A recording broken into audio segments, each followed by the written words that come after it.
Welcome to the Carpet Cleaning Success Podcast. AI Marketing Experts is your backstage pass to the future of marketing. Hosted by a powerhouse crew of AI-savvy entrepreneurs, including John Clendenning, this weekly show unpacks the tools, trends, and real-world applications of artificial intelligence in digital marketing. All right. We have a lot of things that have been happening this week in the AI industry. And the whole purpose of this conversation that we're going to have with our AI experts is to basically let's talk about AI. What's been going on in the past week? Last week we talked about all sorts of tips. We're constantly in learning mode, I think, all of us. So let's either share a tip or what's the news in the AI industry? What has everybody heard? Anyways, thanks for jumping on the podcast, everybody. John Clendenning, Carpet Cleaning Marketing Masters. Yeah, we work with the, obviously, carpet cleaners home cleaning niche, and it's like, what the heck's a carpet cleaner going to need AI for, and that kind of thing, and what's happening in the agency world around AI, and those are all those things, but it's such a fast moving thing. It's hard to keep up. There's new platforms, new tools coming out. I think Jen, you recommended one in one of our messenger groups the other day. I have never even heard of that one. I'm sure you can talk a little bit about that when we get there. But yeah, I've just found that that with every AI tool competing against each other, Brad, you've mentioned that Gemini is good, and it's not only good, it's great. It's gotten better, and it seems like everybody's trying to outdo the other one so much that yeah, if you kind of tap into a few of these tools and test something on one and test something on the other. We always say start with one. Just don't get overwhelmed. We talked about that last week as a tip. Start with one. Don't try and do everything. But once you kind of expand it a little bit, whatever you're doing, take the exact same question, try it in Gemini, right? Try it out in maybe Perplexity, just the free plan, and see if you get a different answer and a different way of it thinking through the problem that you're asking it. And I think everybody who does that will notice the changes in AI week over week. You can go into X and go to Grok at the bottom, or down, or go to Grok directly, and just ask it questions and see the depth of answers that come from there, because its knowledge base is so much different. So there's been lots of changes, but I think none of them really stand out to me as something that I've kind of went, oh, that's so much better than that one. It's just, I find that I'm wiggling through different tools in different ways as they keep updating and modifying and changing. So, all right, yeah, I like that. Anybody else? Any news that has come around in the AI industry just in the past 7 days since we talked last? I'll build on what John was saying regarding, even as you go through the different tools, see if your voice changes. So again, if you ask the basic question, but if you have trained it to be your voice or your company's brand voice, I mean, we have Voice Maximizer and Brand Maximizer. It makes a huge difference. And I think that's the other element, is not only trying your different tools, but dropping your, what we call snippet codes of your own voice into those models to see how it changes the verbiage and changes the flow of the answers, especially if you're trying to put it out there with your customer relations. Yeah, absolutely. I'll piggyback off of that one. This is Brad from America's Best Shops, and we work closely with vehicle repair shops to drive new business for them and make their online presence amazing. So, just touching on what John and Laura shared is literally, I mean, because I'm actively researching AI stuff on a constant basis, it almost seems crazy that after the end of the day of looking at a computer screen, I'm then on my tablet looking at new stuff to continue to expand my education. But, YouTube is a very good resource for me, because I can go and I can look at stuff that the people I follow share, because they're the ones that are taking the time to tell me what's going on with Gemini 2.5 and VO and all these different things that I don't have enough hours in the day to research it all. But here's a little tip if you don't already know this. I've had YouTube Premium for well over 10 years. And it's not very expensive. And the cool thing about what I do use with that is, and I'm pretty sure it's just with premium, is A, I don't get any ads on YouTube, but B, I can go to a video that that I want to check out about the latest and greatest whatever. In this case, we're talking about AI. And a lot of times, the title is like, it's this insane thing and it's going to be the next game changer. And you've got to watch this video. Well, there's a little feature in there. And probably about 90% of the videos you can do it on. And you just hit the little button that says ask. And then from there, you can hit another little button that'll say summarize this video. And then boom, AI will give you a summary of that whole video, whether it's 10 minutes long or an hour long. And I can skim through that in just a quick minute and say, oh, I'm going to watch this video. This is perfect. Or, nope, I don't need that. So that's helpful for me. I don't know that it's brand new, but it's super helpful if you're trying to learn new things about AI or anything for that matter. That's a great tip. I love that one. Yeah. Thanks. That's amazing. I have premium for YouTube, and I've never used the ask button. It didn't even cross my mind until I'm looking at it right now. Now I see it. So thanks for sharing that, Brad. Yeah, for sure. And I'll just piggyback on that. Is that there's a Chrome extension that you can install called Glasp that can do the exact same thing. You don't necessarily have to have premium for that, but you just hook it up to your ChatGPT, right? What I like to do, there's a button there to download the transcript. And so I bypass the videos altogether. I literally just download the transcript, upload it into ChatGPT and say, summarize this for me and provide the steps that I need to know for this specific item. So anyways, it's kind of piggybacking on yours. I love that idea though of, let's summarize this instead of having to watch through all of these videos. And I'll even go one more and just give another option is if you're already paying, because I do not pay for YouTube Premium, but because of ChatGPT, if you have Plus or a paid account, you can use Task. And if you can set it up, and if you have different YouTube channels that you find are most valuable, instead of going out there and maybe squirreling down different paths, you can basically ask it as a daily task to go and check those channels to see if there's a new video out there, ask it to summarize it. And when it comes in, then it's just sitting on your computer. You can ask for it to be there at 7 a.m., 9 a.m., whatever time you want. And therefore, you have the summary and you're not going down the YouTube watching channel and taking more of your time. So that's just one more option of getting your information, summarizing it, moving forward. Love that. That's great. Wow. Yeah. I definitely like the HARPA Chrome extension for similar, whether it's with YouTube or other pages that can really help with that. And what extension is that, Jen? It's HARPA AI. Oh, yes. Okay. Forget. Thank you for just restating that. Speaking of making things easier, Jen, tell us a little bit about Genspark. I can't believe I didn't remember that name. That was the one that you've shared in the group. Just obviously something you've just stumbled across recently, but I think it might dovetail into what we're talking about today is that, just another AI that's come out on the market that makes spreadsheets, I believe in this case, easier or something. Yeah. So Genspark, it's one of those, I have not played with it enough to really be able to tell you everything about it, or even close to a lot about it. But what came out just really recently is that it now works with Google Sheets. And so directly. And so you can actually, from what I understand, have it working in your Google Sheets rather than relying on maybe Gemini or something like that. So I still feel like I need to look more into Genspark, but overall, to me, it just looks, I don't know. I always love these other tools to see what is it that they do that's different than, all the others. And sometimes the answer is nothing. I mean, in a meaningful way. But I don't know, Genspark, it just looks like something that we should be paying attention to. What's the pricing on that? Do you know?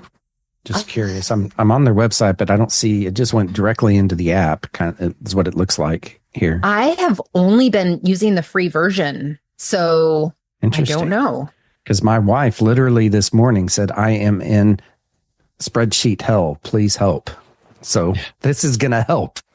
Yeah. Because what I've been doing, the reason why I was really intrigued by that was, again, I spent a lot of time going, okay, I've gone down rabbit holes to figure out VLOOKUP and pivot tables and formulas and kind of learned Excel. And I know, Brad, we've had conversations over the years, dude, I got to learn better Excel and stuff like that. Well, no, you don't anymore, right? Because I would just grab it and go, I'd go into ChatGPT and I go, I got this column, take a screenshot. So here's a tip for everybody. Again, want to take a screenshot and go, I need this and this to do something over here. And ChatGPT would give it to you, because I don't find that the native Gemini help inside Sheets yet works well enough to actually fully do that. But ChatGPT will give you, go back here, do this, put this formula in here, do that. And then, if it comes up with an error or doesn't give the right formula, you just tell it and it goes, oh yeah, that makes sense. And it fixes it. But you're going back and forth. And that's where I noticed that just on a basic level, it seems like Genspark actually, it lives in there, but better than Gemini. I'm sure Gemini is going to get better, where you can just talk to it, tell it what you want, and boom, it builds the spreadsheet. But right now it doesn't. It's sort of just trying to be almost like a better help desk, where this looks like a little bit more like you don't have to be a sheet genius anymore at all. It's just like, what do you want to do? And, sort of like Manus we talked about before, where you just tell it what to do and it goes and thinks it out and figures it out and comes back with a plan in place and then puts the plan in place and does it. So it's more of that AI agent than just ask me a question, I'll give you an answer tool. So yeah. And speaking of Manus, I've been using it quite a bit lately. I went ahead and got a paid version of that and have been having it do stuff. It's kind of hit or miss, just throwing that out there on, it'll say that it works, whatever that it creates or does, kind of a thing. And then you go to put it in action. It's like, nope, it didn't work. Sorry. So I had it create a Chrome extension that would spider a website and bring back a sitemap for me. Right. And it looked like it worked until you actually tried it. And so it's kind of failed out on errors on that. But with that, I have learned that, man, it really eats up your credits like that, that one app blew through like 5,000 credits, so, I'm waiting until next month to have it fix its errors, so. Yeah, I went through 8,000 credits and messaged them. Same thing. I had 8,000 credits to create a survey because it just had to reiterate. And every time then it runs into a blockage of, like it says, I've gone to the limit of this chat. Or thread. I have to start again. And that takes 2,000 credits to move that into the next. Right. So there seems to be a sort of like it runs into a memory limit and then has to start all over and summarize. And I think at that moment it loses a bit. So yeah, it's still a work in progress, but it's $39 a month. It might be worth building stuff out. But hey, like put that out there, like Manus and stuff like that. So again, people listening to this, roofers and ag people and all that kind of stuff, what would they use a tool like Manus for? Like on a sales thing, if we want to talk about sales, would there be a price calculator on their website is an option or something like that, where you don't have to be a coder? Like what are some of the ideas that people could use a code building, platform building tool like that, where you don't have to be a coder? You have to go back and forth and go, it didn't work, try again. And you got to get frustrated like we did. You got to pay some credits. But what could they actually build that would help? Well, for roofers, right? And this was a conversation I had yesterday with a potential client. On their current website, they had someone build out this thing. And it's basically, it goes and checks the recent storms in the area, right? And you as a consumer or whatever homeowner can go to that website, put in your address, and it'll tell you whether you had hail at your residence or not, and then give you a quote based off of that. Right. And I think he said it was a good, better, best scenario for the quote, that it pulled open, your actual house and the dimensions and so forth, inside of a satellite. So that's kind of a cool thing. And I don't know if Manus honestly can handle something like that. It would probably eat through about 30,000 credits to figure that out. It might be worth it, but there's probably better tools on the market to be able to build something like that. Or but honestly, still cheaper than $150 an hour coding programmer, like 100%. A Python programmer, right? So yeah. Well, to take a step back, I think all this is super helpful so far. I'm like taking notes as we speak. I'm glad we're recording it, but I think I touched on it briefly last week. When it comes to spreadsheets, for example, I can't remember precisely what is it, the Google tool that you can have it like record your screen or give it control of your screen. Oh yeah. Yeah. And so I used that, and I can't remember, was it called Deep Research or it's called something of that nature. I don't have it off the top of my head, but literally I connected it to my screen. I showed it the spreadsheet that I was working on, and certainly you're not going to want to be logged into your bank account or something, but because it's looking at your screen, and it walked me through. It says, "Do you want me to show you how to do this advanced spreadsheet formula, or do you want us to do it for you?" And I'm like, Yeah, that's right. I would go either one. I'd say, "Okay, show me." Okay, and then I would do it, and it was amazing. So literally, in that respect, I mean, there's other spreadsheet AI tools I've used, and this one broke a little bit. It wasn't foolproof. It was a month ago or so. But just think about that. What they're saying is that this thing is advancing so fast, and I'm sure there's other iterations of it with different platforms, but it's going to be able to literally walk you through any sort of a software issue or a complicated thing like this. Like I said, I'm not a spreadsheet guy, but I was able to get this advanced thing done quickly, and it was free.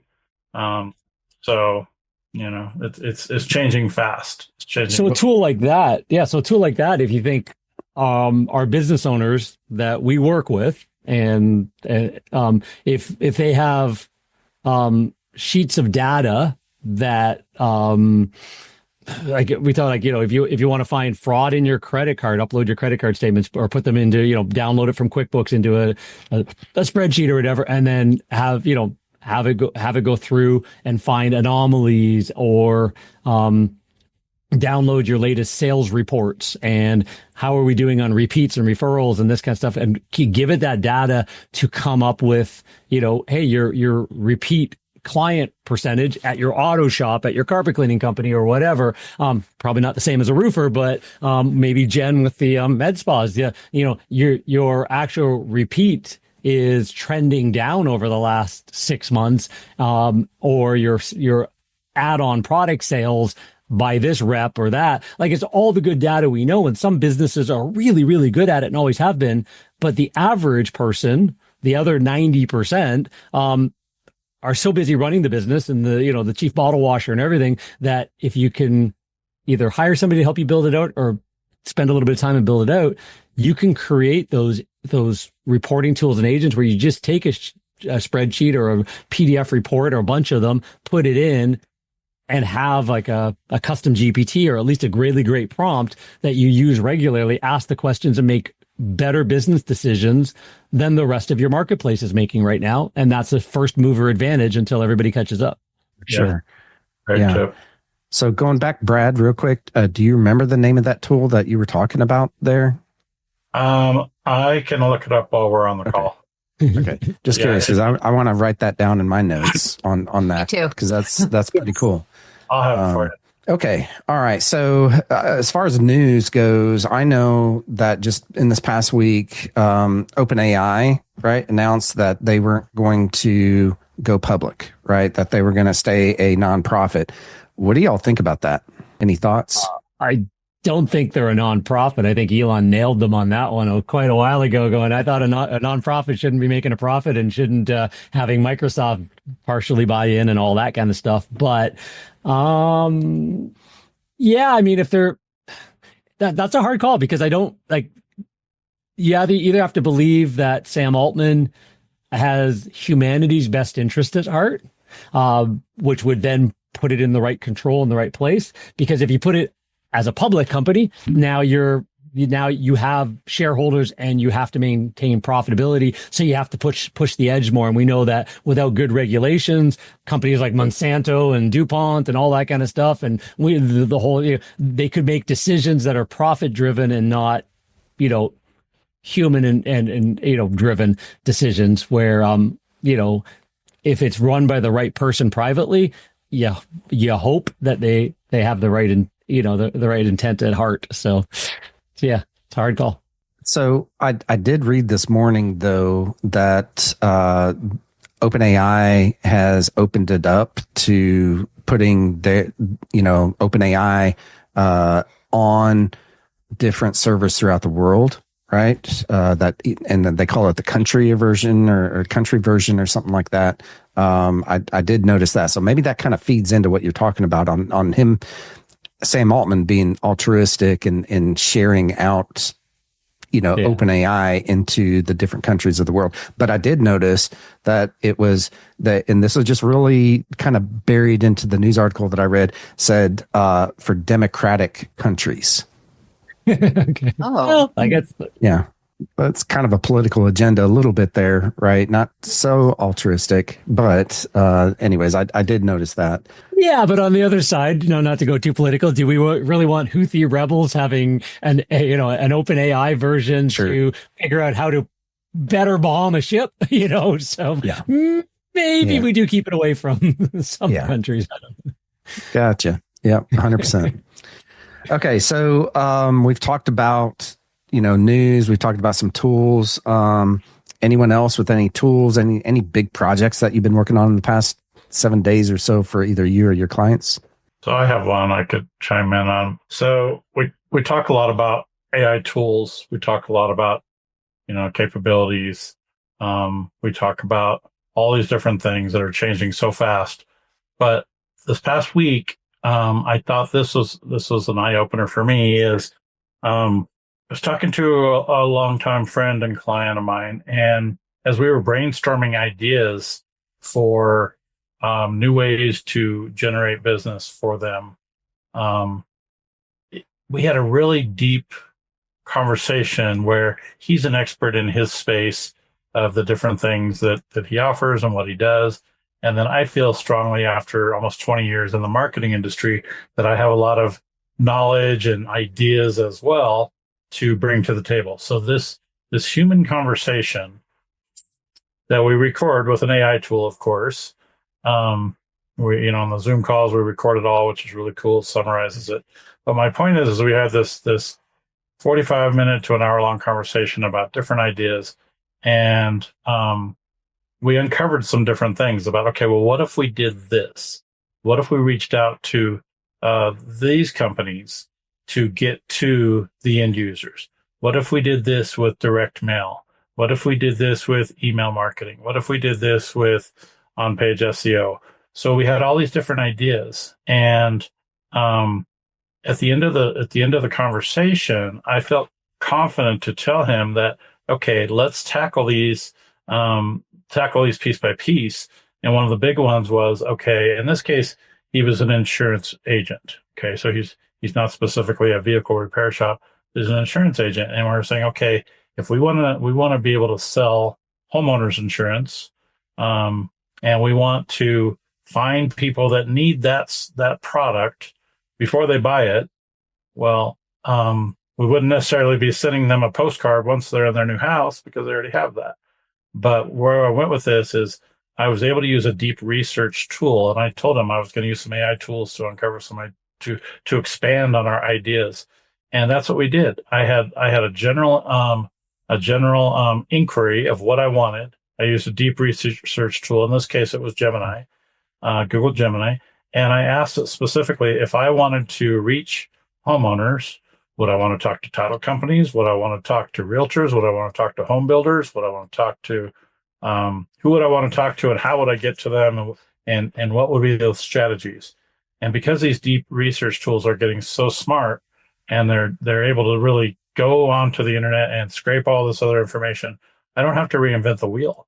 I can use this tool and the human part of it, of where we uncovered some ideas, and then turn that into actionable things. So it spit out a really large report that I read through that was like, wow. I mean, can you imagine? I mean, a year ago, to try to create something like this or to research all this, it would take you a long time, and you wouldn't get something this powerful.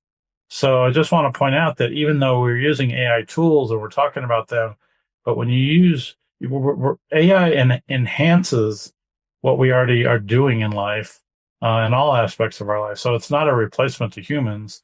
We can use what we uncover as humans, and then emphasize it or expand on it, or just make it such a powerful document of information that we can then act on and take it to the next level. So I just felt that was an important piece of what I was able to do last week with an existing client, where we're using AI, but we're using brain power to start with. Yeah. And I think that's great.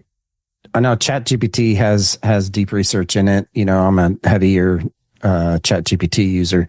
They recently, just in the past couple of weeks, I think, could have been a month. I don't know. Time flies, but you get more instances of the deep research now, right? It used to be like 2 per month or 3 per month or something like that. It's 30 now per month that you get. So you can do really deep project research for all sorts of things. And I love that idea, Brad, of going in really deep on a specific topic. How do we do this kind of a thing? So awesome. That's awesome. Dovetail on that one thing that if logic, critical thinking, first principles 101, if you really want to dive into a problem, say your business is slow right now, the market is, soft, it feels recessionary in some places, whatever business you're in, and you're trying to solve some problems and you come up with some questions. We all know that we can go down a rabbit hole and we can create some, bias in one direction, but we can also ask questions of deep research and go deep and give it a direction that it goes, yeah. It becomes a yes man kind of idea. And we've seen that. And one thing I learned recently is a really good sort of, just a logical fallacy, razor to hit against is, asking when it comes up with something, I need you to research if this claim is true. Get an answer. Now I need you to research if the opposite of that claim is actually false. Because if this claim is true, but the opposite is not false, there is way more layers of nuance in that, because it one is true doesn't mean the opposite is false. There could be so many layers that you take it down. So now let's analyze the logical consistency of both. For true, what has to be in place for this to be true? What has to be true for this marketing plan to work in the next 6 months? Okay, but now let's take the false. What has to be true for this to break? And it sounds like a lot, but if you really think that you're going to hunker down for an hour or two, have that conversation with the friend, have that breakthrough, have a board meeting, have a meeting with your team, record it, put it in, say, I now need to ask you a bunch of deep research questions against it, but I'm not going to trust you. Now let's go deeper. Now tell me, where do you break? And if you have a couple of these questions just on a sticky note, even and have a little bit of a framework of how you want to make sure you're not influencing the rabbit hole. What I found is I only learned this recently from somebody on X, and it was a really great post about sort of how to challenge the machine to make sure it's not biased. And you have a few of these frames, just a few of them on a notepad, waiting or whatever. And then it's almost like a prompt chain. Then go, okay, but this, okay, but this, okay, but that. Now take everything you just learned and summarize it with the most practical intent moving forward, now that we've broken that down and broken that apart. And what you get at the end is like professor, elite level, Mensa, brain level information now, because you got rid of the surface, you got rid of the gloss, and you went deep to it. So just a little bit of add to what Brad said is you can do all this and then just take it another layer and take it another layer and really think it through and be so much more strategic than anybody else around you. Yeah. Yeah. I 100% agree. How many of y'all have done a SWOT analysis on your company? Strengths, weaknesses, opportunities, threats, right? Not How many recently. of y'all have done that? Yeah, it hasn't been recent, but yes. Yeah. Okay. So that was one of the things that I worked on this week, was a SWOT analysis, and specifically how AI was going to affect my business in the next 12 to 18 months. And it came up with some pretty good stuff. And I used the deep research tool inside of ChatGPT in order to do that SWOT analysis. And I had it ask me some questions and prompt me, but it was a little eye-opening, right, for the marketing industry. Yeah. It's obviously coming after us, kind of a thing, right? Yeah. And we all know this, right? That's why we have been not only incorporating AI, but really becoming AI masters in our own respective industries, right? So anyways, that was one of the things that I did specifically, and I highly recommend that anyone listening to this do, right? have it perform a SWOT analysis on your company and have it ask you questions for what it needs in order to perform that SWOT analysis. And that's a pretty simple prompt. Use the deep research feature on pretty much every platform, I think, nowadays has that. Just in the past couple of months, it seems like. But, do that. But piggyback on that, on exactly what John here has been saying. Right? Yeah. Use it in different and challenge it. Okay. Use different platforms as well to do that SWOT analysis. Okay. And have it come back with whatever it thinks, that might be your threats, especially out there, and your strengths. I mean, it's, that's part of it as well. And I'll mention, just because I think it needs to be, we need to hear it as well as our audience needs to hear it, is that any AI will be extremely nice and make you feel extremely powerful, and it will add fluff and compliments, and you'll leave thinking, wow, I rule the world. So we appreciate your, the check mark and checks and balances that you're asking us to put in, because I too, as I've, researched my company and other of our clients' companies, it is easy to go, wow, we're doing it all right. Check, check, check, not realizing the bias. Yeah. But if you need to feel good someday, just jump in. It'll make you feel great.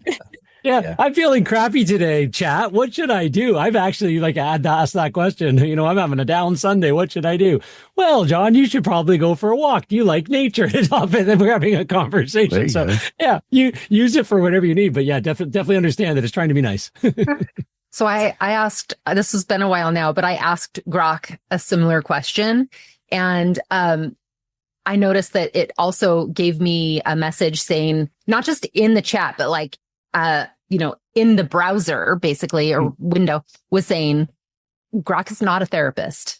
And so I just, it was interesting to me that was so clearly that it needed to be stated based on, that question that I was asking versus a business question that I ask, and it doesn't say something like that. So this is not medical advice if you're asking because you can get a lot of good info, but I've noticed that as well. This is not medical advice, is usually tagged on somewhere, and rightfully so.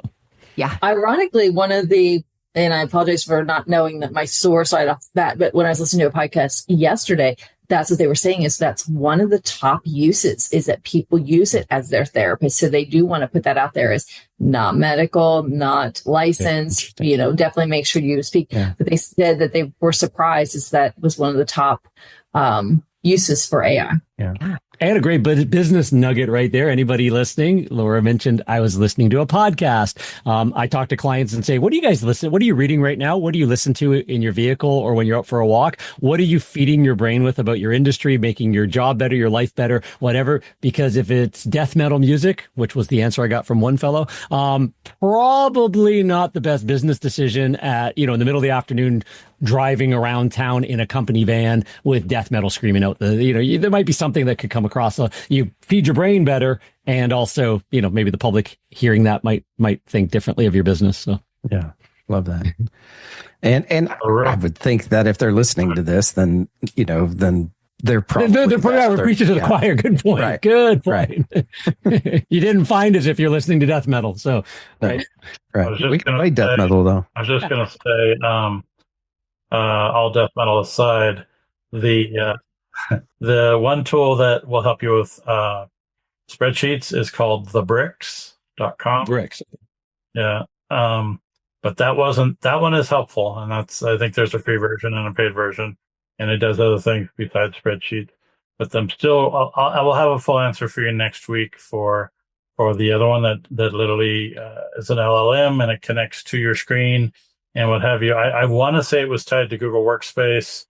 But then I was like, okay, so I don't have a definitive answer, but I will.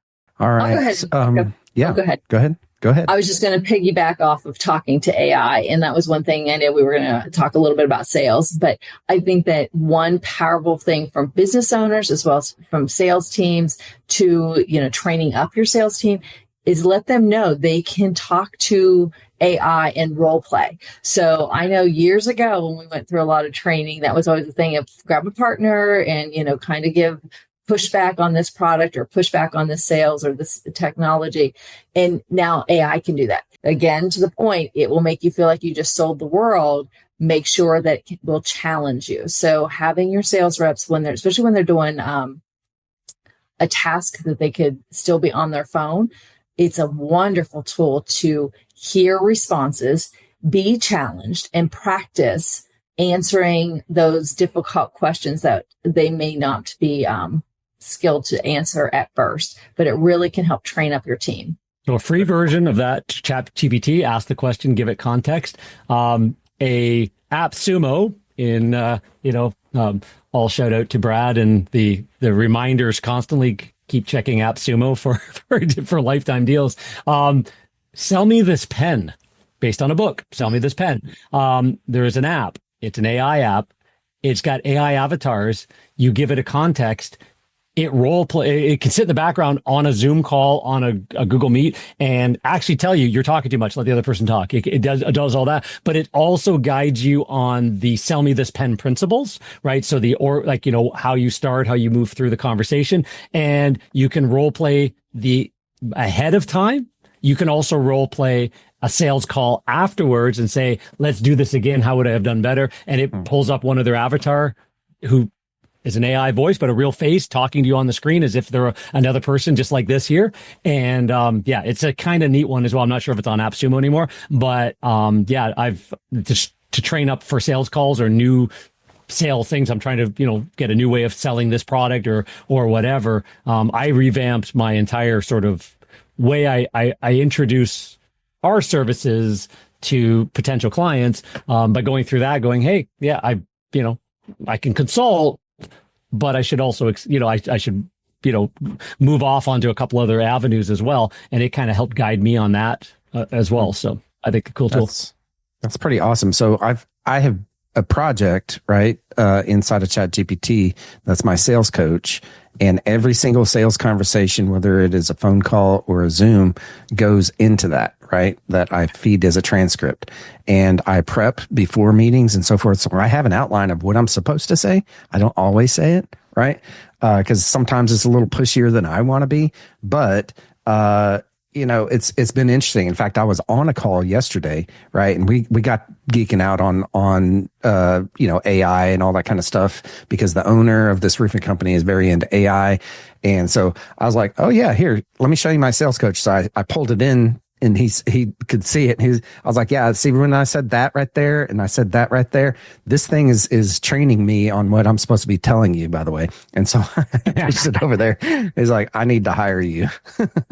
But think of every office, every carpet cleaning company, every all of us here, like every girl at the front of an auto part or like an auto repair shop or anything like that.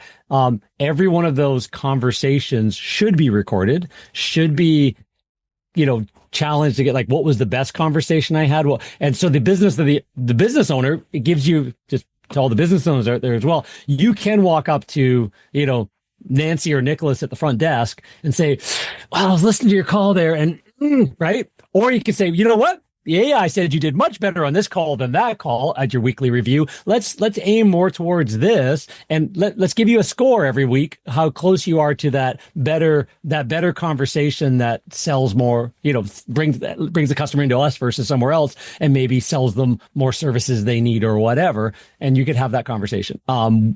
Have it. AI is what suggested it by data and proof, not just a hunch. Yeah.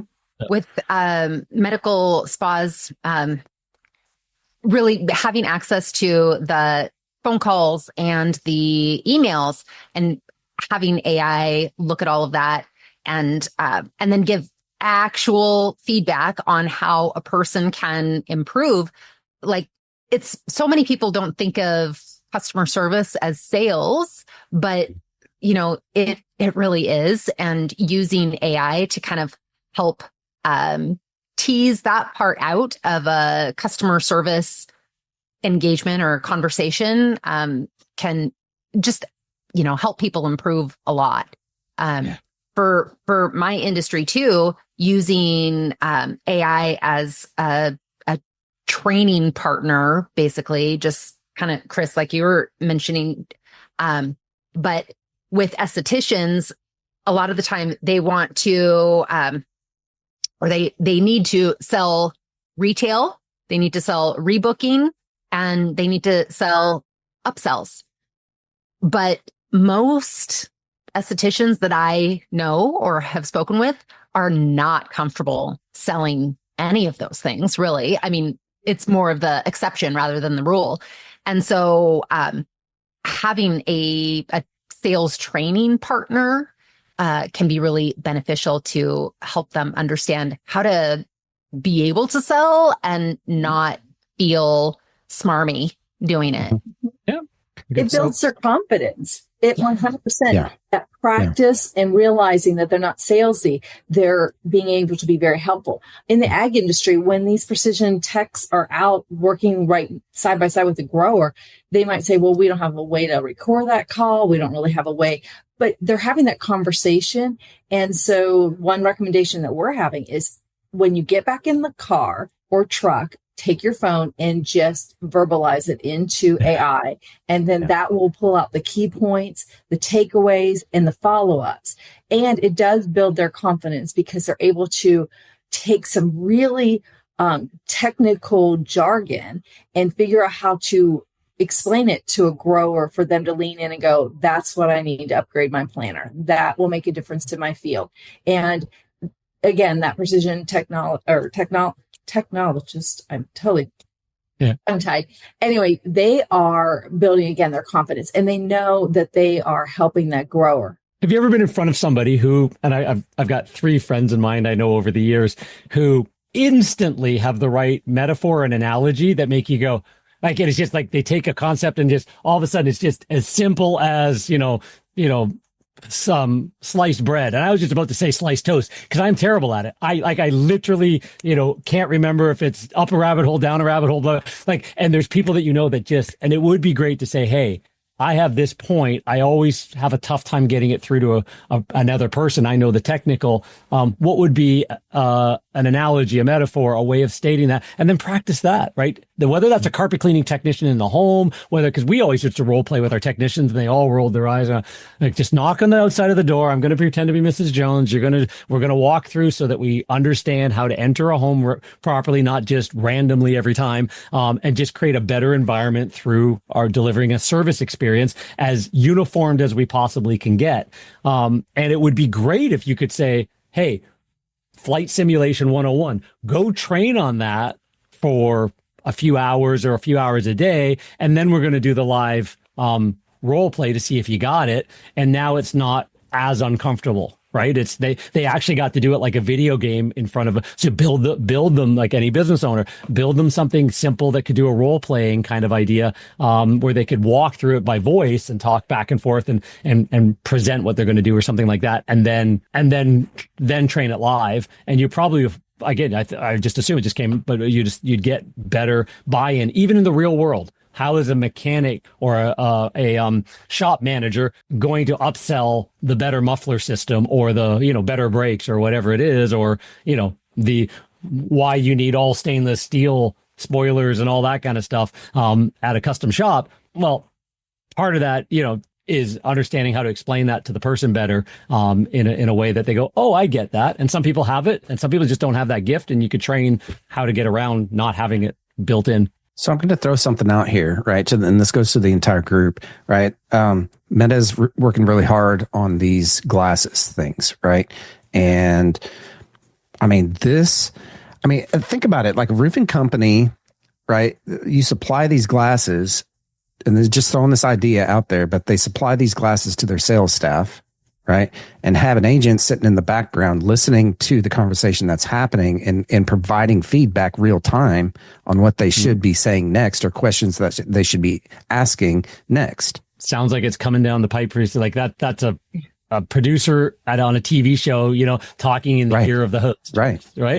What if you had something like that was like coaching your staff? Imagine the sales difference that you can make in any organization, honestly. Anyways, if you're listening to this and you're a programmer, have at it. Okay. Have at that idea. I'm just thinking about with Brad, with mechanics, and myself with the ag tech specialist, that would be fantastic to have the glasses on underneath the equipment, looking at things versus right now they're taking photos and sending it back and forth texting. Oh, But they would be able to just be like, this is what I'm looking at. This is what I'm seeing. Help me out to solve this technical issue. Yeah. Yeah, totally realistic. On a simpler note, I saw an AI tool this week. It is a lifetime deal, go figure, but it's called Letterly. And what it does is it's an app on your phone, and you can also have it on your computer, but it can record what you're doing audio wise. And so we talked about sales calls. We talked about whether you're in a presentation or you're in a training or whatever it is. It will analyze everything that it's hearing, and then once you're done, you can have it summarized with AI in different formats. You can just hit the button of which way you want it to summarize it or what you want to do with that information. And it's evolving quickly, but it was worth looking at. I thought it's pretty powerful. Yeah, what was that one of our friends, Josh, mentioned that he had one at one of the event we were at, and then Tim that sat beside me had the dongle that hung on his shirt. There's a couple of them that are sort of in development like that, where you just take it to events or you just record.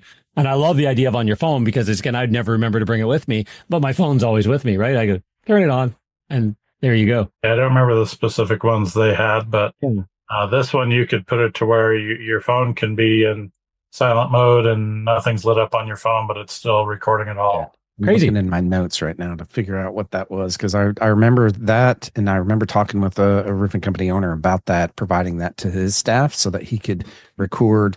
He had no idea what was going on in the field, right? And I'm like, well, what kind of coaching do you provide for those guys? He's like, I don't know, kind of a thing. So yeah, the technology. Plod was one of them. Just so you know, PLA. Yeah, Plod with a P. Can't remember the other one, but Plod was one of them. Yeah. So. Yeah. Yeah, I mean, the technology is advancing so much. I just actually looked up what the Meta glasses cost. I mean, really, they're only like $300. And I say only when this sitting in our pocket is over $1,000, right? Yeah. So that's, I mean, for if you own a company and you want your sales to do better, you want them to record and have information real time. I mean, I don't know if that is available yet, but it's coming down the pipeline. I mean, it really very fast. So anyways, just something to noodle on there. You know what that makes me think of? I might have mentioned this before, but like I said, I'm looking at YouTube videos pretty much every day at the end of the day. And a lot of times when I'm looking at AI videos or videos about AI, if it's like 2 weeks old, I'm thinking, you do? I'm not even going to look at it. You know? Right. 3 months old, forget it. Yeah. Yeah, back in the old days of AI, like 3 months ago. Yeah, it's just the dark room. Changing like daily. There's some pretty cool people out there, like I said earlier, to follow that. These guys live and breathe it more than I do, so I can just look at what they say so that I know what's going on. So if you're a business owner and AI is new to you, or you're trying to get your head around this of utilizing it to some capacity, don't get overwhelmed by it. I mean, research some of the other people, follow us, whatever it is, but, look at what's out there and then say, okay, I'm going to try this. Start simple. You can always go big, or you can hire somebody to do a lot of this stuff, but it's so embedded now in so many aspects of life that you can do some research, whether it's, YouTube, whether it's Google, or using ChatGPT, or using some of these AI tools to say, give me a summary of the latest AI news or whatever it is. But don't be afraid of it. Try it out. Yeah. And I mentioned this on I was invited in front of a training group to talk about a little bit of this stuff. And I said to those, one of the questions was, it was an open forum at the end. And well, John, where do I go? And they're older gentlemen. And John, where do I go? Is there like college courses on this? I'm like, I'm almost chuckling, just kind of remember the days of, you went to night school to kind of learn how to do, whatever. Is there college course on this or somewhere? How do I learn how to use ChatGPT? You gave me a framework, crit and prompting and stuff like that. But what else can I do? And I'm going, ask ChatGPT to give you a training course on how to use ChatGPT. Yeah. It's right there. Just you ask it and it will build an entire training guide for you. And you go, cool, let's start with number one. And it'll be so happy. And you just do start with number one. It'll give you prompts, it'll give you ideas. And then you can move on to number two and it will do it with you. So yeah, there's your trainer. And the funny thing is that I do see courses like from bigger universities and stuff like that coming across my Facebook feed about, you can take this, AI course. And I just laugh at that because exactly going to exactly what Brad just said. If it's over 3 months old, it's outdated. Just throw it out. Right. So, even going to creating a curriculum, getting it approved, getting it through this bureaucracy, which is, higher education. No way is that anything that they are going to teach you other than maybe a framework, right? Going to be any kind of applicable. Yeah. I had a hard time spitting that out. Yeah. And I, to that point, that's what, so I was exposed to, I've got college age kids, and that was one of the courses that my child was taking. And it was a pre-recorded one about social media. And that's what I was like, oh my, you're paying to attend a video recorded that is already out of date because it was recorded 2-3 semesters ago. That does not matter. It was the fact that it's out of date. It's 100% out of date. And yes, there might be some nuggets and get to, a little bit more comfortable with social media, but that made me very sad that the university could not recognize that it was obsolete. Yeah. Lori, you look much too young to have college-age kids. The lighting is good.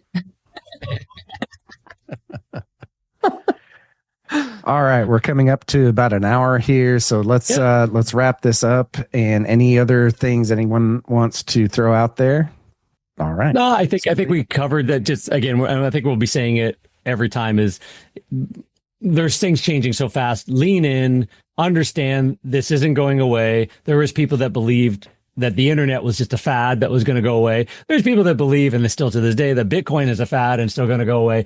No, the world is changing around us. AI, automations, tech, huge industrial revolution. It's bigger than the industrial revolution, I believe. It'll be great for humanity, and it's going to create a lot of pain and problems in the transition. So use it, understand, do that SWOT analysis in every one of your industries. How is AI and technology going to change my industry? What are the first movers going to do, the leaders going to do potentially, and what should I be worried about? So you're not left behind. 100%. And if you're afraid of it and you don't want to do it, find somebody that's into it, like some of us, and we'll help you. Okay.